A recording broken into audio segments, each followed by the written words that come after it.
Uma aula, modelação de cargos e salários. Eu, professora Edmarise, estou aí com vocês para discutirmos, nos aprofundarmos nessa questão da modelagem de cargos e salários, que é fundamental para as empresas, para que elas evitem a questão de um clima organizacional negativo, questão de ações trabalhistas, a pessoa vai lá e abre uma ação trabalhista e diz assim, eu ganhei por isso, mas eu fazia isso, enfim. Bom, vamos pensar aqui na remuneração variável. Nós temos o quê? Os prêmios, as gratificações, bonificações, participação nos lucros, distribuições de ações, enfim. Então, isso nós chamamos de quê? De remuneração variável. Ela não está lá na remuneração fixa. Ela vai depender do momento, da gratificação, enfim. Bom, pessoal, benefícios. Alimentação, transporte, seguro de vida, seguro saúde, clube recreativo, seguro saúde, clube recreativo. Pensando que o vale alimentação e o transporte, ele é uma obrigatoriedade, mas também tem que ser avaliado. Às vezes a empresa, ela oferece um pouco mais daquilo que a lei determina. Seguro de vida, depende qual é a função aqui, é obrigatório. Agora, seguro de saúde e clube recreativo já entra aqui na não obrigatoriedade e outros benefícios aqui que a empresa possa verificar como algo importante, que vai motivar essa equipe, que vai melhorar a performance dessa equipe, a alta produtividade, o estímulo. Agora nós temos que pensar, nós já vimos aí, a questão do passo a passo, enfim, do plano de cargos e salários. Por quê? Para que implantar cargos e salários? A saúde financeira da empresa. Daí tem empresas que às vezes contratam uma consultoria, daí está gastando muito, é muito caro isso. Mas o barato sai caro muitas vezes. Você não ter uma descrição de cargos bem desenhada, bem modelada aqui. Uma outra questão que eu tenho que pensar no clima interno, na pesquisa de clima organizacional. Por isso que eu tenho que ter aqui todos os processos interligados. No clima interno, na competitividade, junto aqui ao mercado. Bom, como que eu vou trabalhar aqui o plano de gestão de cargos e salários? Primeiro, a análise. Eu tenho que fazer uma análise. Se realmente esta empresa, ela deseja elaborar realmente um plano de cargos e salários.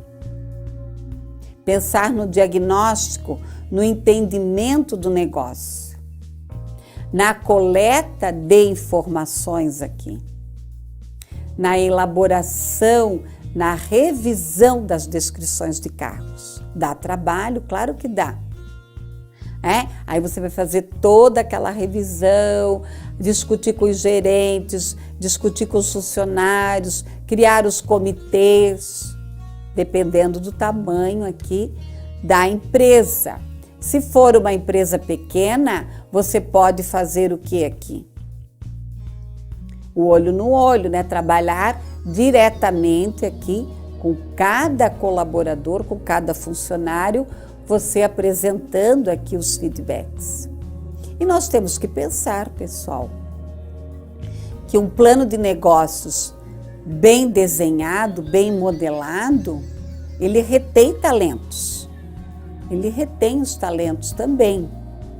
Então, dentro do plano de gestão de cargos e salários, nós vamos fazer o quê?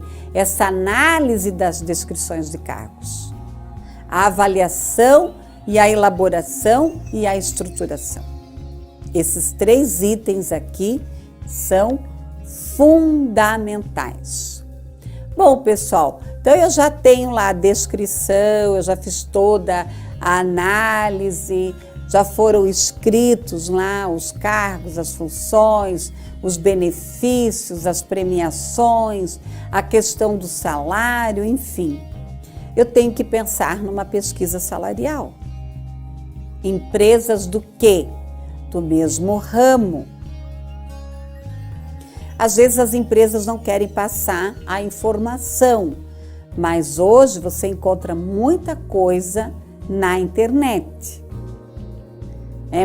Muitos salários, já muitas questões aí de empresas de pesquisa salarial que acabam colocando lá na internet. O próprio servidor público hoje, né, o salário dele está lá, divulgado publicamente lá, na questão lá do canal da transparência.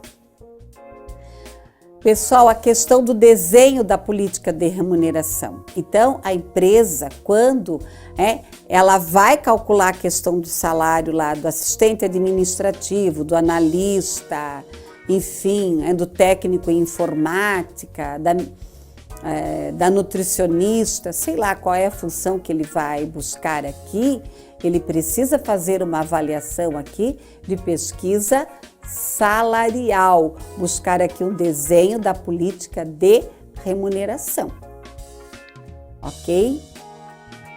Bom, cargos e salários, a questão do equilíbrio interno. Então, a avaliação dos cargos, a classificação dos cargos, isso é dentro da empresa, dentro da organização. Eu vou avaliar aqui o equilíbrio. O que é o equilíbrio externo? É a pesquisa salarial. E também é necessário verificar o quê? O piso salarial aonde? Lá no sindicato. Tá? Lá no sindicato você precisa buscar a questão dessa análise. Eu vou pedir essa pesquisa salarial, 2, 3 empresas. Empresas com o mesmo porte que a que você está remodelando, redesenhando a questão de cargos e salários. Você não pode, a nossa empresa, né? A nossa empresa tem lá 1000 funcionários. Tem que ser uma empresa dentro desse porte. Tem 100 funcionários. Tem 200 funcionários, tem 300 funcionários. Então, você tem que verificar aí o porte da empresa e fazer esta análise. O piso salarial determinado pelo sindicato, o piso salarial determinado pelas concorrentes e o piso salarial que vocês vão determinar, buscar um equilíbrio. Bom, além dessa questão salarial, nós precisamos pensar no quê? No método por comparação de fatores. Quais são os requisitos mentais que essa pessoa precisa ter para executar aquela função, aquelas tarefas? Inteligência, raciocínio, memória, conhecimento. Ele vai trabalhar na área química, na área de engenharia, enfim. Requisitos físicos. Ele vai fazer esforço físico, as condições físicas. O pessoal ficar sentado muito tempo também exige um esforço físico. Tem que se movimentar, tem que ter lá os exercícios específicos. Bom, habilidade. Quais são os conhecimentos específicos aqui que essa pessoa precisa ter? A responsabilidade, a matéria-prima, os materiais, as máquinas, o dinheiro, a supervisão, o grau de supervisão recebida aqui. Então, isso tem que ser verificado. Puxa, ela vai trabalhar com todo o dinheiro da empresa. Ela vai ter acesso a todas as informações financeiras, aos salários. Tudo isso tem que ser verificado. Condições de trabalho. Atmosfera, ventilação, iluminação, barulho, riscos, horas de atividade. Tem pessoas que ficam 14, 15 horas dentro de uma empresa. Será que vai aguentar muito tempo? Tem que verificar isso. Bom, pessoal, o método por sistema de pontos. Então, assim, eu coloco aqui o pontes, que é o bambambam em cargos e salários, e existem vários métodos. Cada empresa vai escolher o seu método. Então, eu vou escolher aqui por fator de avaliação, por ponderação dos fatores de avaliação, a definição dos graus de cada fator. Então, eu vou usar a letrinha, já está na letra A, B, C, D, lá na descrição de cargos. Eu vou usar números, eu vou usar pontuação, eu vou usar tempo de casa, eu vou usar pontuação por resultados. Cada empresa vai verificar aqui, sempre avaliando os cargos e a orientação da curva salarial aqui, ela é fundamental. Ela é fundamental. Então, cada empresa vai determinar, qual é o método de salário, qual é o método de pontuação, de promoção, de ascensão aí dentro da organização. E aqui tem que casar com o quê? Com o processo de recrutamento e seleção interno também. Porque às vezes você tem alguém dentro da empresa que você pode promover. E daí você vai ter um gasto lá com o processo de recrutamento e seleção, que também não é barato. Não é sair por aí, achei aqui uma pessoa. Não, tem que fazer todo o processo certinho aí de recrutamento e seleção. Ok, pessoal? Foi muito bom aí estar com vocês. Até!